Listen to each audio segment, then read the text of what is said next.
우리 오늘 이렇게 뭐 옆에 모르시는 분도 계시고 또 아시는 분도 계시겠지만 우리 옆에 계시는 분하고 같이 한번 인사하시길 바랍니다. 성도님을 뵈니까 제 마음이 시원합니다. 우리 같이 인사하시겠습니다. 성도님을 네. 오늘 여호수아서 강의 13번째 시간입니다. 여호수아는 크게 두 파트로 나눌 수가 있습니다.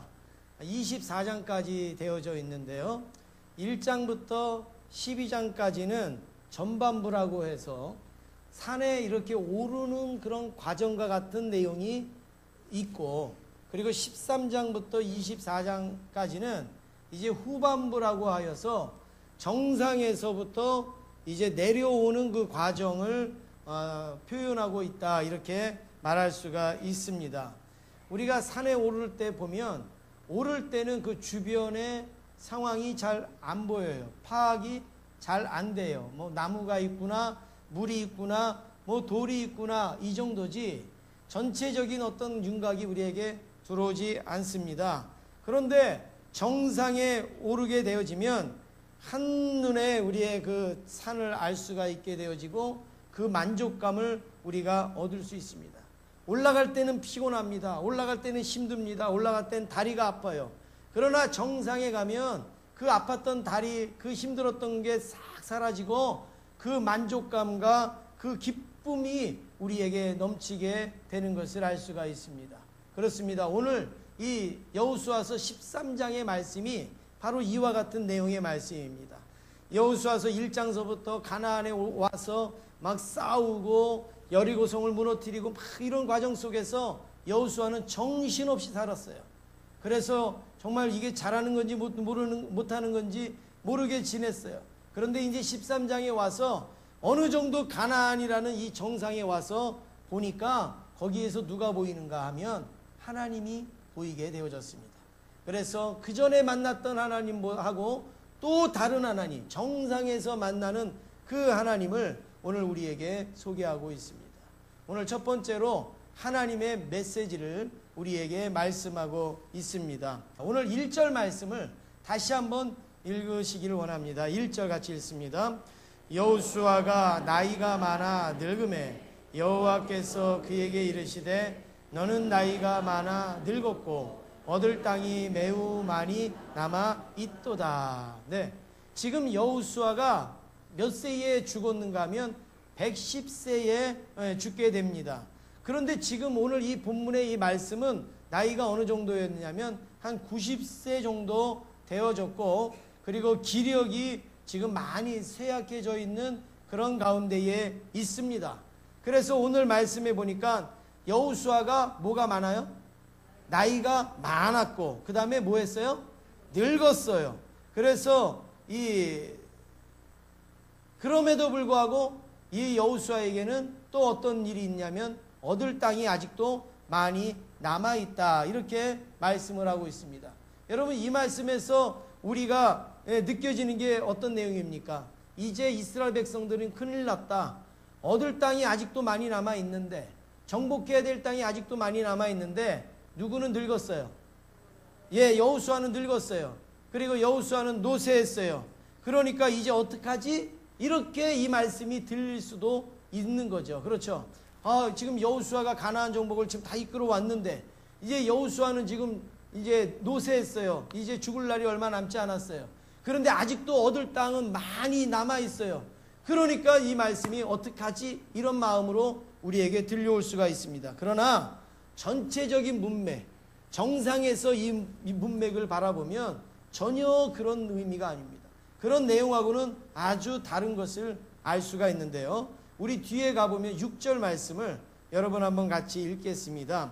6절 말씀을 함께 읽겠습니다. 또 레바논에서부터 미스로봇마임까지 산지의 모든 주민 곧 모든 시돈 사람의 땅이라 내가 그들을 이스라엘 자손 앞에서 쫓아내리니 너는 내가 명령한 대로 그 땅을 이스라엘에게 분배하여 기업이 되게 하되. 네, 여러분 여기에 보면 아직도 점령할 땅이 많이 있다라는 것을 지금 말씀하고 있지 않습니까? 그런데요, 중요한 것은 이 점령할 땅이 많이 있지만 여기서 하나님이 걱정하고 계십니까? 하나님이 염려하고 계십니까? 아니에요. 전혀 염려 안 해요. 이스라엘 백성들은 오히려 안심을 시키고 이스라엘 백성들에게 오히려 너희들은 가서 그 땅을 분배하고 기업으로 나누라, 이렇게 하나님께서 말씀을 합니다. 왜냐하면 그 땅의 백성들을 누가 쫓아내신다고 그랬어요? 네? 그 성경에 있는 대로 말씀해 보세요. 누가 쫓아낸다고요? 네?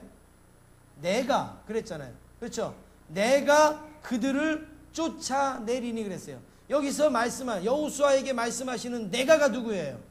하나님이에요. 하나님. 하나님이 그들을 쫓아내시리니 너희들은 분배만 해라. 너희들은 그것을 기업으로 삼으라. 이렇게 말씀을 합니다. 여러분 여기에 보세요. 여호수아가 지금 나이가 늙고 이제 죽을 날이 가까웠다고 해서 얻을 땅이 많이 있다고 해서 지금 큰일 났다라는 말씀입니까? 아니에요. 아무런 걱정도 하지 말라. 아무런 염려도 하지 말라. 누가 쫓아내시겠다고요? 하나님이 쫓아내시겠다고. 너희들은 계속 분배하고 계속 그 기업을 삼으라 말씀하고 있습니다. 여기에 하나님의 메시지가 담겨져 있습니다.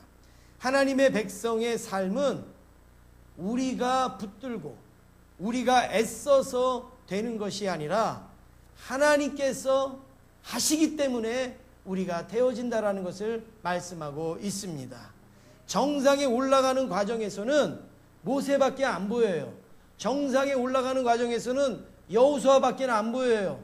모세가 딴 길로 가면 어떡하지? 여호수아가 없으면 어떡하지? 우리가 어떻게 정상을 올라가지? 이런 생각이 들었어요. 그런데 정상에 올라가서 딱 보니까 그 모세와 여호수아가 아니라 그 산을 만드시고 우리를 인도하신 하나님이 보인다라는 말씀입니다. 그래서 모세가 지금까지 인도한 것 같지만 모세가 아니라 하나님이 인도하셨고, 여호수아가 이끄신 것 같았지만 여호수아가 아니라 하나님이 이끄셨음을 우리가 고백하게 되는 거예요. 이게 바로 하나님이 주시는 메시지임을 여러분 기억하시길 바랍니다.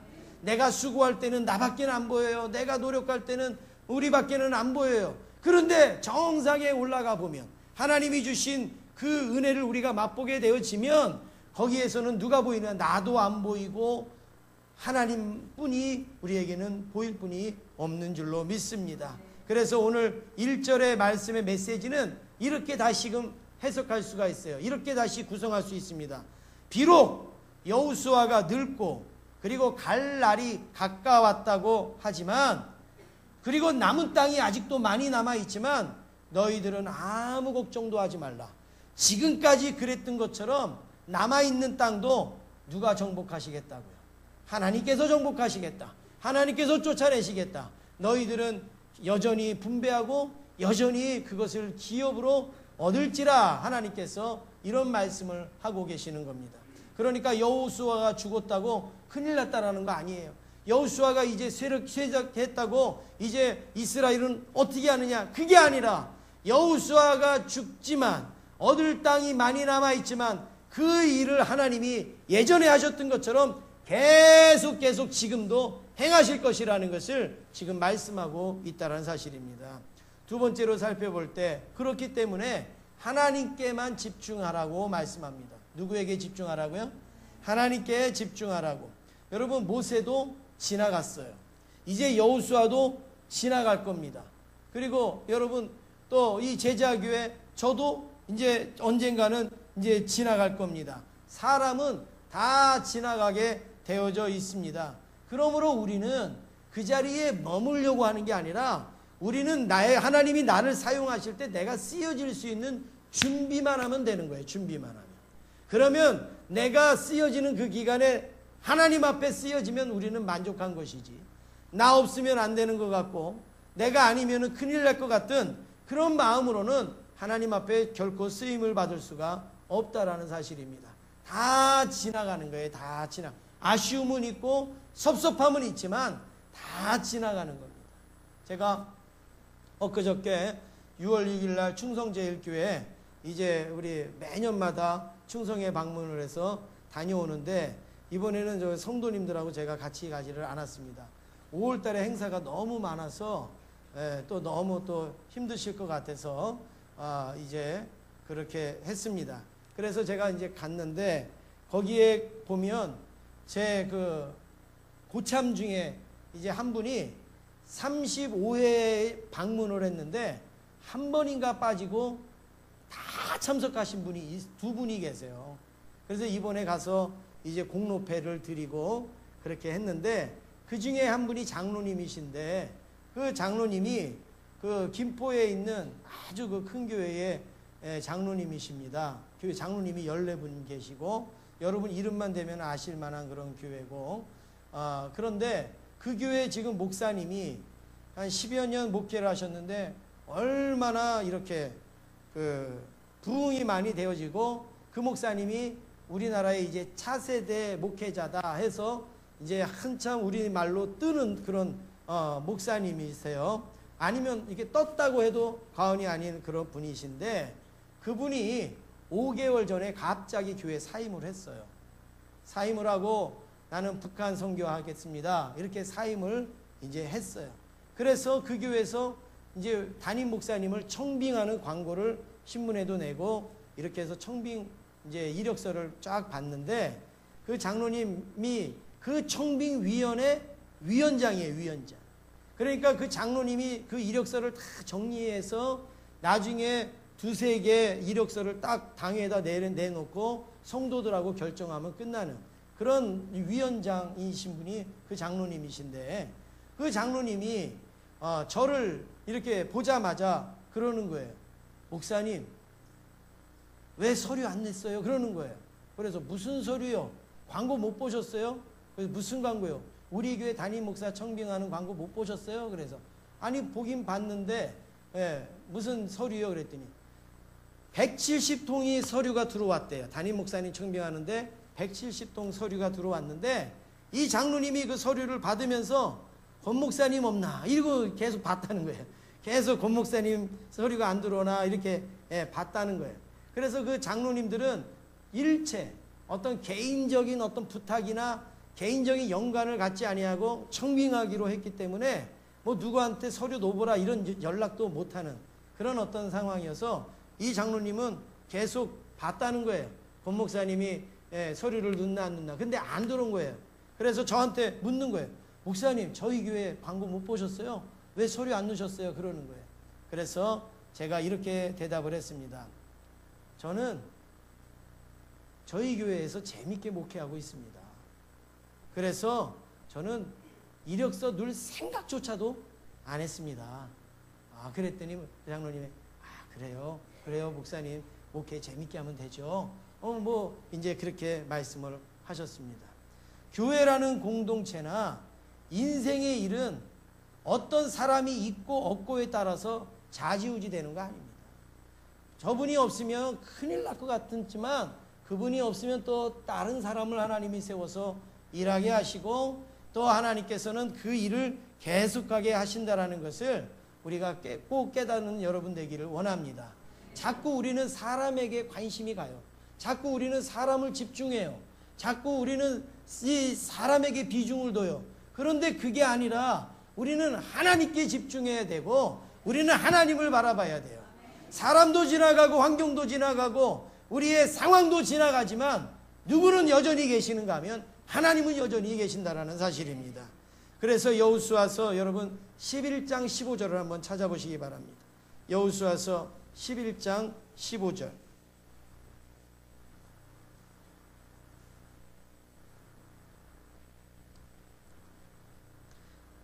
우리 한 목소리로 같이 읽겠습니다. 여호와께서 그의 종 모세에게 명령하신 것을 모세는 여호수아에게 명령하였고 여호수아는 그대로 행하여 여호와께서 모세에게 명하신 모든 것을 하나도 행하지 아니한 것이 없었더라. 아멘. 오늘 이 말씀에 보면요 아주 재미있는 내용이 나옵니다. 그 내용이 어떤 내용인가 하면 지금 여호와께서 누구에게 명령하셨어요? 모세에게 명령하셨어요. 그런데 여러분 모세가 뭐 천년 만년 살았습니까? 아니잖아요. 자기 인생을 살고 죽었어요. 그러니까 모세가 죽으면서 하나님으로부터 받은 명령을 누구에게 명령을 했어요? 여호수아에게 명령을 했어요. 그리고 자기는 죽었어요. 그래서 여호수아가 그 명령을 가지고 또 그대로 행했어요. 그런데 이제 누구도 죽을 거예요. 여호수아도 죽을 거예요. 그런데 오늘 여기 말씀해 보니까 모세에게 명하신 모든 것을 하나도 행하지 아니한 것이 없었더라. 하나님은 모세에게 명령을 하셨어요. 그런데 모세는 죽었지만 모세에게 명령되어진 것들이 하나도 행하지 아니한 것이 있었다 그랬어요? 없었다 그랬어요? 없었다, 이렇게 말씀을 하고 있습니다. 여러분, 이게 얼마나 중요한 말씀입니까? 계속 사람은 바뀌어요. 모세, 여호수아, 사람은 바뀌어요. 그런데 하나님의 명령은 계속 이어지고 있고 하나님의 그 뜻은 그대로 행해지고 있고 하나님의 역사는 계속 이어지고 있는 것을 오늘 우리에게 보여주고 있습니다. 할렐루야. 여러분, 그렇습니다. 왜냐하면 사람은 없어져요. 사람은 한계가 있어요. 그러나 하나님은 살아계시고 그리고 하나님의 명령은 이어지고 있고 하나님은 역사를 계속 일으키시기 때문에 그런 줄로 믿습니다. 모세도 여호수아도 자신의 일을 한 게 아니에요. 자기의 일을 한 게 아니라 하나님의 일을, 하나님의 명령을 따라서 행했던 것입니다. 모세도 훌륭했고 여호수아도 훌륭했지만 분명한 것은 자기의 일을 한 것이 아니라 하나님의 일을 행하는데 훌륭했고 하나님으로부터 쓰여졌다라는 사실을 우리가 기억해야 됩니다. 그러므로 쓰신 하나님께 집중해야지 쓰여진 사람에게 집중하는 것은 굉장히 어리석은 모습 아니겠습니까? 여러분, 모세를 쓰신 하나님을 바라보시길 원합니다. 여호수아를 쓰신 하나님을 바라보시길 바랍니다. 권목사를 쓰시는 하나님을 바라보시길 바랍니다. 여러분을 사용하시는 하나님께 집중하시는 여러분 되시기를 원합니다. 우리 옆에 분하고 같이 한번 인사하시기 바랍니다. 저를 보지 마세요. 한번 인사하시겠습니다. 네. 우리가 하나님께 집중하지 아니하니까 기쁨도 있지만 아픔도 있는 거예요. 또 좋은 것도 있지만 거기에 상처도 있게 되어지는 겁니다. 그러나 하나님께 집중하면요, 모세가 있든 여호수아가 있든 누가 있든지 간에 아무 문제가 될 게 없습니다. 시대적으로 훌륭한 분들을 보십시오. 그 훌륭한 분들이 그때 이분이 없으면 안 될 것처럼 여겨지지 않습니까? 정말로 이분만큼은 꼭 있어야 될 것처럼 여겨지잖아요. 그런데 그분들 다 가셨습니다. 그래서 여러분, 그렇지만 그분들이 없다고 이 세상이 큰일 납니까? 아니에요. 더 발전하고 더 점점 좋아지고 더 나아지고 있지 않습니까? 왜 그런가 하면 역사의 주관자가 하나님이시기 때문에 그렇습니다. 사람이 일하는 것 같지만 하나님이 일하시기 때문에 사람은 날마다 후패해져 가고 날마다 사람은 약해져 가지만 하나님의 은혜는 날로 날로 새롭게 되는 줄로 믿습니다. 세 번째로 우리가 살펴볼 때에 영적 관점의 전환을 우리가 가져야 됩니다. 우리가 영적인 이 관점을 이제 전환해야 돼요. 바꾸셔야 되는 겁니다.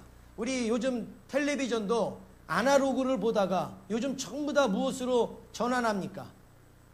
네? 뭐로 전환해요? 네. 우리 김영환 집사님만 디지털로 전환하셨고 나머지는 다 아날로그 지금 보고 계세요? 예. 지금 전부 다 디지털로 이렇게 전환을 하고 있는데 우리의 이 영적인 관점도요, 우리가 이전에 가지고 있었던 아날로그 같은 이런 영적인 관점을 이제 다시금 새롭게 전환시켜야 될 필요가 있는 거예요. 그게 오늘 우리 말씀에서 볼 수가 있는데요. 한번 우리 그 전에 살폈던 말씀을 예를 들어보겠습니다. 여호수아서 5장 13절 말씀 우리 한번 찾아보시겠습니다.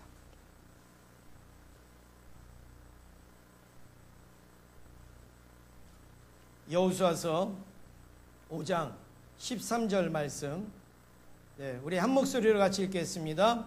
여호수아가 여리고에 가까이 이르렀을 때에 눈을 들어본즉 한 사람이 칼을 빼어 손에 들고 마주서 있는지라. 여호수아가 나아가서 그에게 묻되 너는 우리를 위하느냐 우리의 적들을 위하느냐 하니. 네, 여러분, 이 말씀은 여호수아가 이 가나안을 정복하려고 막 준비하고 있는 가운데에 때로는 불안하기도 하고 걱정되기도 하고 어떻게 해야 될까 또 여러 가지 계획도 세우는 과정 속에 하나님의 군대 대장이 딱 나타나는 거예요. 그리고 칼을 딱 빼들고 여호수아 앞에 쓰는 겁니다. 그럴 때 여호수아가 깜짝 놀라서 그 군대 대장에게 이렇게 묻습니다.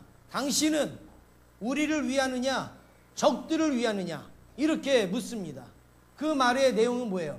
쉽게 말하면 당신은 우리 편이냐 적군 편이냐 그런 내용이잖아요. 그것을 묻습니다. 그럴 때에 이제 이 칼을 뺀 사람이 어떻게 대답을 하는가 하면 14절 말씀에 보니까 아니라 이렇게 말합니다. 아니라 이렇게 말합니다. 나는 여호와의 군대 장관으로 지금 왔느니라 이렇게 대답을 합니다. 그러니까 지금 여기서 아니라라고 하는 이 말은 전체 부정이에요. 전체 부정. 전체 부정이라는 것은 너희들 편도 아니고 적군의 편도 아니라는 거예요. 다 아니라는 거예요. 나는 누구의 편으로 온 게 아니라 나는 여호와의 군대 대장으로 왔느니라 이런 말을 하고 있거든요. 여러분 이 내용이 어떤 내용이냐면 바로 이겁니다.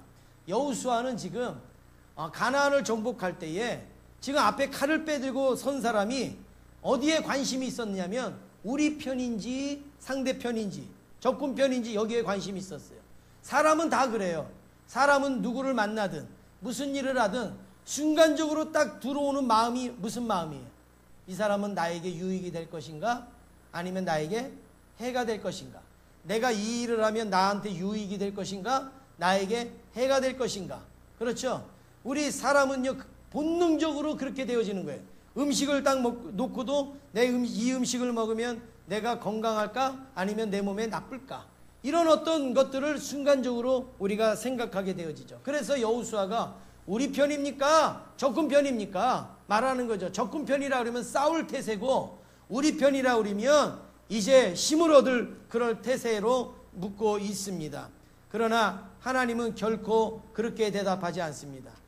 나는 너희의 편도 아니고 적군의 편도 아니고 하나님은 뭐 회색지대 회색 인간이 아니에요. 그냥 나는 이것도 아니고 저것도 아니고 그런 내용이 아니라 나는 여호와의 군대 장관으로 지금 왔느니라. 무슨 말씀이냐면 지금 여호수아는 자기가 대장인 줄 아는 거예요. 그렇죠? 자기가 대장으로 당신 우리 편입니까? 적군 편입니까? 우리 편이면 같이 싸우고 적군 편이면 저리 가. 이런 마음으로 물었지만 지금 이 하나님은 나는 여호와의 군대 대장으로 여기 왔느니라 말하는 것은 이 싸움의 대장은 나라는 거예요. 너희들은 나와 함께 싸우는 존재지 내가 너희들의 싸움에 도와주는 존재가 아니라는 거예요. 여러분 이거 얼마나 중요한 말씀입니까? 우리는 하나님이 대장이신 싸움에 우리가 동참하는 거예요. 그런데 우리는 순간적으로 혼동을 해서 내가 싸우는 싸움에 하나님이 들어와서 도와주시고 하나님이 좀 거들어 주시기를 우리가 생각할 때가 많이 있다라는 거죠. 그런데 하나님께서 그걸 지금 깨트리는 거예요. 영적인 관점을 완전히 전환시켜 주시는 그런 말씀을 하고 있습니다. 하나님은 누구의 편이 되시는 그런 존재가 아니라 하나님이 우리 인생의 대장이에요. 대장. 우리가 이제 그 하나님을 따라서 살고 이제 하나님의 명령대로 살아가야 되는 우리가 하나님의 군대고 하나님은 우리의 군대 대장이라는 것을 고백하시는 저와 여러분 되시기를 원합니다.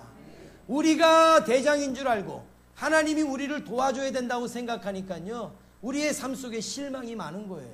우리의 신앙 속에 어려운 일이 많은 거예요. 그래서 우리가 뭐라고 기도합니까? 하나님 내가요 새벽 기도도 하고요 내가 모두 하고 그랬는데 왜 이렇게 나는 힘들어요? 왜 이렇게 나는 속상한 일이 많아요? 왜 이렇게 나는 어려운 일이 많아요? 여러분 그게 누가 대장이었냐면 내가 대장이라서 그러는 거예요. 아니에요. 하나님이 대장이신데 내가 어떻게 따라가면 좋겠습니까? 내가 어떻게 순종하면 좋겠습니까? 여러분 그렇게 우리의 신앙의 관점을 바꾸면요 이 전쟁의 책임이 누구에게 있는가 하면 하나님에게 있는 거예요. 그런데 오늘 여호수아와 같이 우리 편입니까?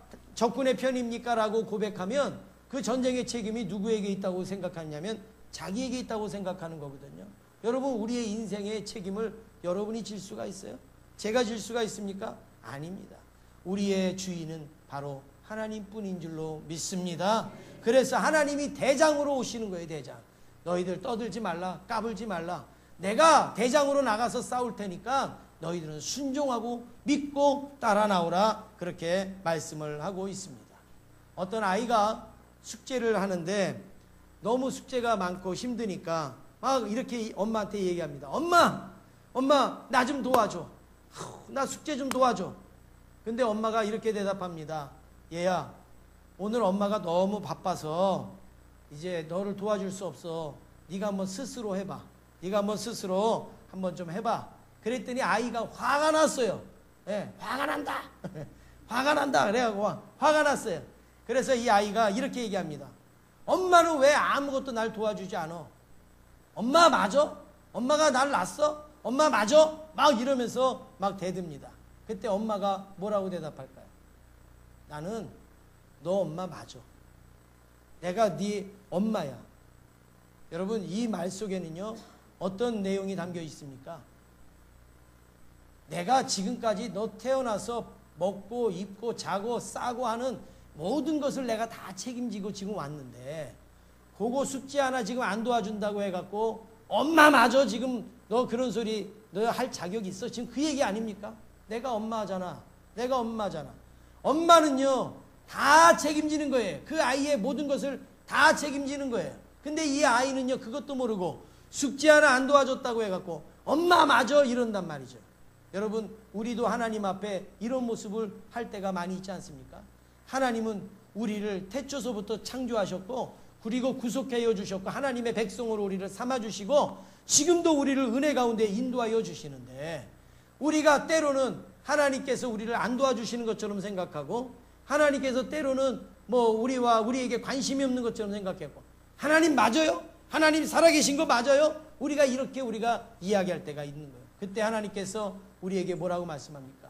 내가 네 하나님이다. 내가 네 하나님이다. 여러분, 이건 뭐예요? 내가 지금까지 모든 거 책임졌지. 네가 네 힘으로 한 게 뭐가 있느냐? 그걸 말씀하는 내용 아닙니까? 여러분, 그렇습니다. 우리 하나님은 우리를 그냥 도와주시는 정도의 하나님이 아니에요. 그냥 우리를 좀 거들어 주시는 정도의 하나님이 아니에요. 우리의 모든 것을 책임져 주시고 맡아 주시는 하나님인 줄로 믿습니다. 어느 교회에서 있었던 이야기입니다. 이제 목사님이 주보를 인쇄하려고 이제 그 인쇄소에다가 토요일만 되면 전화로 이제 본문, 찬송 뭐 이런 거를 알려드리는데 요즘은 인쇄기가 잘 발달돼서 이제 뭐 교회에서도 찍고 이렇게 하지만 예전에는 그게 발달이 안 됐으니까 이제 인쇄소에서 이제 제자교회 주보 틀을 다 짜놓고 그리고 이제 기도자 이름 바뀌는 거, 찬송 바뀌는 거, 뭐 설교 제목 바뀌는 거 이런 거를 전화로 듣고 이 직원들이 다 타이핑을 해가지고 이제 찍어가지고 주일날 아침에 갖고 오면 이제 그거 가지고 예배드리고 이제 그랬거든요. 그래서 이제 목사님이 토요일날 설교 준비를 하시다가 인쇄소하고 전화 통화를 합니다. 목사님, 찬송가는 몇 장이에요? 그러니까 32장. 또 뭐 기도는 누구예요? 이름 다 불러줬어요. 그런데 이제 설교 제목을 부를 차례가 되어졌는데 이 목사님이 설교 제목을 길게 이렇게 잡는 스타일이에요. 어떤 분은요 설교 스타일을 보면 단어 한 2글자로 딱 끝나는 설교만 하시는 분이 있어요. 뭐 사명, 믿음, 기쁨 뭐 이런 식으로 하는 분이 있고 어떤 분은 아주 그냥 설교 제목이 문장이 되시는 분이 있어요. 왜? 우리가 살아도 주를 위하여 죽고 살고 죽어도 주를 위하여 죽나니 뭐 이러면서 막 설교 제목이 이렇게 긴 분이 있는데 이분은 평상시에 설교 제목이 긴 분이에요. 긴 분. 그래서 직원이 목사님 설교 제목이 뭐예요? 그랬더니 목사님이 딱 시편 23편을 준비하시고서 여호와는 나의 목자시니 이렇게 이제 불렀어요. 그랬는데 평상시보다 반도 안 되잖아요. 설교 제목이. 너무 짧잖아요. 그래서 이상한 거예요. 그래서 목사님, 이게 다예요? 그렇게 물었어요. 그랬더니 목사님이 네, 그것이면 충분합니다. 이렇게 대답을 했어요. 그래서 이제 전화를 끊고 그 다음날 아침에 주보가 와서 예배를 드리려고 주보를 목사님이 딱 봤는데 깜짝 놀란 거예요. 설교 제목이 여호와는 나의 목자시니 네, 그것이면 충분합니다. 이렇게 전화 내용까지 들어가 있는 거예요. 여호와는 나의 목자시니 네, 그것이면 충분합니다. 목사님이 처음에는 화가 났어요. 아니 이것도 하나 똑바로 못하고 화가 났어요. 그런데 그걸 자꾸 읽는데 마음이 달라지는 거예요. 자꾸 읽는데 새로운 걸 깨닫게 되어지는 거예요. 우리는 하나님이 나의 목자라고 우리는 생각을 하면서, 그래서 부족함이 없다라고 고백을 하면서 우리는 늘 부족하다고 하는 거죠. 늘 아쉽다고 하는 거죠. 늘 없다고 하고 늘 안 된다고 하고 늘 힘든다고 한다란 말이에요. 그러니까 여호와가 나의 목자시니, 그러면 그것으로 충분한 것이 우리의 신앙의 고백이 되어져야 되는데, 우리는 여호와는 나의 목자시니 그렇게 고백을 하고서 집에 돌아가면서는 하나님 나 돈도 부족하고요, 하나님 나 건강도 없고요, 하나님 나 직장생활도 힘들고요, 부족한 것뿐이 없다라는 말입니다. 그래서 목사님이 거기에서 은혜를 받은 거예요. 인쇄소 직원이 실수로 이렇게 썼지만 이건 정말로 어떻게 보면 하나님이 우리에게 주시는 새로운 관점인 것을 깨닫게 되어져서 그날 아주 더 큰 은혜를 성도들과 함께 나눴다라는 그런 이야기가 있습니다. 여러분, 하나님이 여러분의 목자이신 줄로 믿습니까? 그러면 그것으로 충분해야 돼요. 여호와는 나의 목자시니 고백을 하면서, 그런데도 하나님이요 나 이거 부족하거든요, 나 이거 좀 안 되거든요, 자꾸 우리가 이런 습관이 있어요. 아니에요. 하나님이 나의 목자시면 내 모든 것을 책임져 주시고 감당하여 주실 줄로 믿습니다. 마지막으로 네 번째, 하나님을 따라가는 겁니다. 하나님을 따라가는 건데요, 오늘 이 창세기에 나와 있는 한 가지 예를 제가 말씀드리고 마치도록 하겠습니다. 창세기에 보면 아브라함이 나오고 롯이 나옵니다. 아브라함과 롯은 삼촌과 조카의 그런 관계로 있고, 이 아브라함이 롯을 거의 키우다시피 해서 지금 성장하게 되어졌습니다. 그런데 이제 아브라함과 이 조카 롯이 이제 양과 소와 이런 가축들을 먹이고 사는데, 아브라함이 롯에게 준 이 가축들이 이제 많아지는 거예요. 그러다가 보니까 롯의 종들하고 아브라함의 종들이 막 다투는 거예요. 야, 여기 우리 풀이야, 야, 여기 우리 물이야, 너희들 양 데리고 저리 가, 이러면서 이 종들끼리 막 다투어지는 게 생기는 거예요. 여러분, 종들끼리 다툼이 생긴다라는 것은 누구의 마음이 불편하다는 것을 표현하고 있습니까? 그래요. 주인의 마음이 불편한 거예요. 주인의 마음이 불편하니까 종들이 마음 놓고 불편해지는 거죠. 주인들이 서로 협력하고 사랑하고 하면요, 종들이 다투고 싶어도 못 다투는 거죠. 왜 그러면 혼나죠. 그런데 주인이 하고 싶은 말을 종들이 막 대신하는 거죠. 그랬더니 주인이 잘했다 잘했다 이렇게 되어지는 거예요. 그래서 아브라함이 보니까 아무래도 이렇게 지내다가는 이 롯하고 자기와의 관계가 나빠질 것 같아요. 그래서 아브라함이 어느 날 이 롯을 부릅니다. 그리고서 이렇게 얘기합니다. 네가 어느 쪽 땅이든지 정하면 나는 그 반대쪽 땅을 가질 테니까 우리 그렇게 해가지고 서로 싸우지 말라, 이렇게 분가하자, 이 이야기를 합니다. 그래서 아브라함이 이제 롯에게 그렇게 이야기를 하는데, 롯이 땅을 정하는 장면이 나오고 아브라함이 땅을 정하는 장면이 나옵니다. 창세기 13장에 보면. 근데 거기에 보면 똑같은 단어가 쓰여져요. 눈을 들어라는 단어가 쓰여져요. 눈을 들어.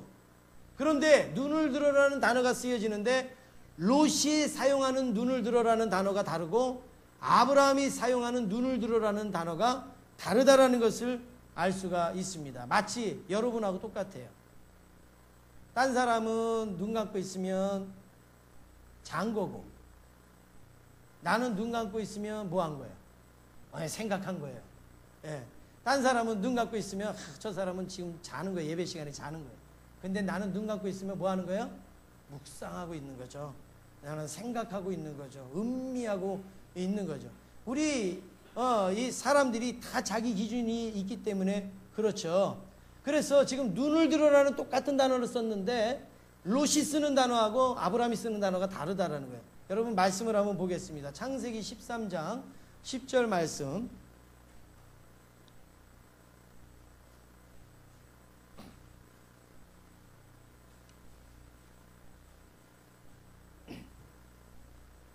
창세기 13장 10절 말씀 우리 함께 읽겠습니다. 이에 롯이 눈을 들어 요단 지역을 바라본즉 수알까지 온 땅에 물이 넉넉하니 여호와께서 소돔과 고모라를 멸하시기 전이었으므로 여호와의 동산 같고 애굽 땅과 같았더라. 예, 여기 말씀에 보면 롯이 뭐 했어요? 눈을 들어, 이 단어가 나오죠. 롯이 눈을 들어서 요단 지역을 바라보니까 수알까지 온 땅에 뭐가 넉넉했어요? 물이 넉넉했어요. 이 사람들은 물이 넉넉하면 끝나는 거예요. 그냥 물이 넉넉했어요. 그게 어디냐면 소돔과 고모라 지역이에요. 그런데 이 지역이 얼마나 좋은가 하면 마치 여호와의 뭐 같고요? 동산 같고, 여호와의 동산이라는 것은 에덴 동산 같다라는 거예요. 에덴 동산 같고 애굽 땅과 같이 아주 풍부한 그런 땅이, 아주 비옥하고 그리고 기름진 땅이라는 겁니다. 그런데 14절에 보면 이제 아브라함이 이제 땅을 정하는 그런 차례입니다.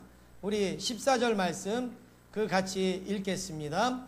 롯이 아브라함을 떠난 후에 여호와께서 아브라함에게 이르시되 너는 눈을 들어 너 있는 곳에서 북쪽과 남쪽 그리고 동쪽과 서쪽을 바라보라.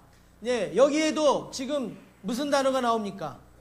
눈을 들어라는 단어가 나오죠. 눈을 들어. 예, 눈을 들어. 지금 이 롯이 다 정했어요. 롯이 다 정하니까 아주 좋은 땅만 딱 정했죠. 아브라함의 마음이 어떻겠어요? 인간적으로, 여러분, 인간적으로 씁쓸했겠죠. 야, 너 속보이네. 속보여. 좋은 땅은 네가 싹 차지하고 가네.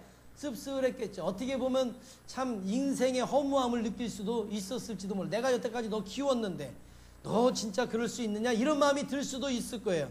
그런데 롯이 떠나자마자 누가 나타나시냐면 여호와가 탁 나타나셔서 이제 말씀을 하는데 아브라함이 눈을 들었다 그랬습니다. 여러분, 롯이 눈을 들은 거하고 아브라함이 눈을 들었다는 건 똑같은 단어지만 분명히 다른 게 있습니다. 뭐가 다를까요? 이거 맞추시는 분은 오늘 점심시간에 점심 드세요.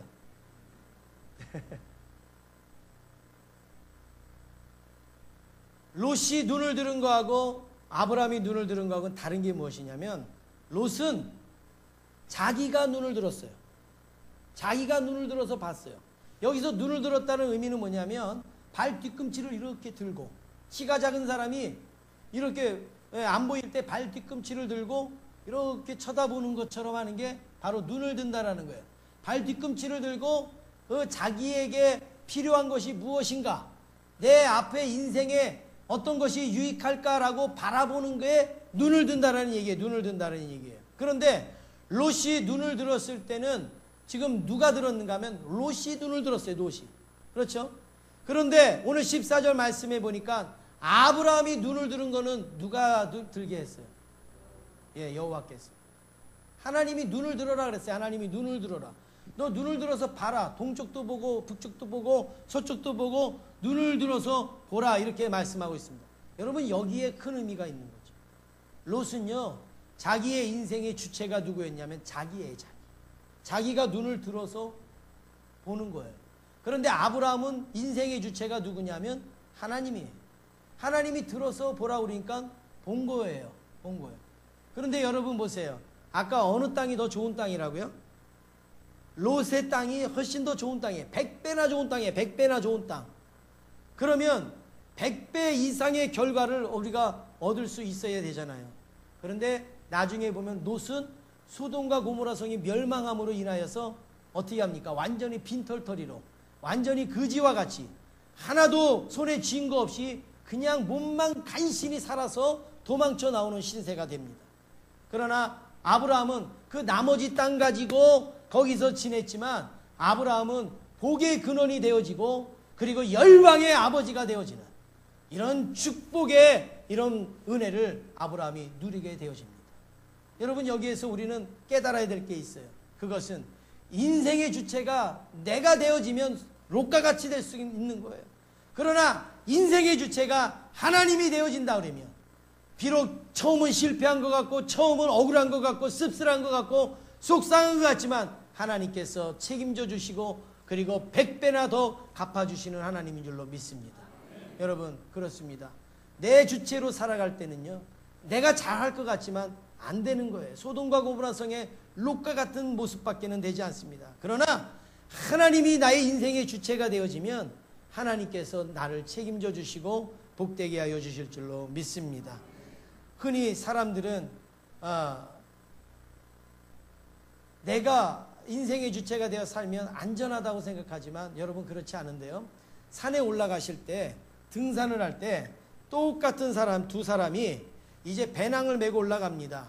그런데 이제 그 배낭의 무게가 몇 킬로냐면 20kg 똑같은 20kg짜리 배낭을 메고 올라가는데, 한 사람은 굉장히 막 힘들어요. 지쳐요. 올라가는데. 한 사람은 별로 안 힘들어요. 별로 지치지 않아요. 여러분, 왜 똑같은 조건을 가지고 있고 똑같은 배낭에 또 똑같은 키로수의 무게를 가지고 가는데 어떤 사람은 많이 지치고 어떤 사람은 왜 덜 지치면서 산에로 올라가겠습니까? 무슨 차이가 있겠습니까? 배낭을 많이 싸보신 분은 알 거예요. 무슨 차이가 있을까요? 배낭을 쌀 때 20kg의 그 무게를 쌀 때에 무거운 것서부터 밑에다가 집어넣는 사람은요, 너무너무 힘든 거예요. 배낭을 지고 갈 때. 왜냐하면 막 밑에서 잡아 당기는 거예요. 그러니 잡아 당기니 얼마나 힘들어요. 그런데 밑에다가 가벼운 걸 넣고 점점 무거운 거를 위에다 올려놓으면요, 그 무거운 게 이렇게 들려져 가지고 똑같은 20kg지만 내가 지는 어떤 그 감도가 훨씬 더 편안하게 느껴진다는 사실. 똑같은 20kg지만 우리의 인생 똑같이 살아가지만 내가 주인이 돼서 사는 사람은요, 내가 나를 힘들게 하는 거예요. 그런데 하나님이 나의 주인이 되는 사람은요, 바로 내 짐을 누가 지어주시는가 하면 하나님이 지시기 때문에, 수고하고 무거운 짐진 자들은 다 내게로 오라고 하셨기 때문에, 우리가 하나님이 짐을 져주시기 때문에 우리가 힘든 가운데서도 힘을 얻고 위로를 얻고 우리가 기쁨으로 나갈 수 있게 되는 줄로 믿습니다. 그렇습니다. 하나님이 내 인생의 주체가 되어지면 우리는 참된 평안과 쉼을 얻을 수가 있습니다. 사랑하는 성도 여러분, 올라가는 과정에서 하나님을 보면 연단이고 고난이고 힘든 것밖에는 없습니다. 그러나 정상에 서서 하나님을 보면 하나님께서 나를 어떻게 인도하셨고 앞으로 나를 어떻게 인도하실 것인가가 우리 눈에 보이게 될 줄로 믿습니다. 우리의 인생의 주체를 여러분이 하지 말고 하나님께서 여러분들을 이끄시는 그런 은혜가 넘치기를 주님의 이름으로 축원합니다.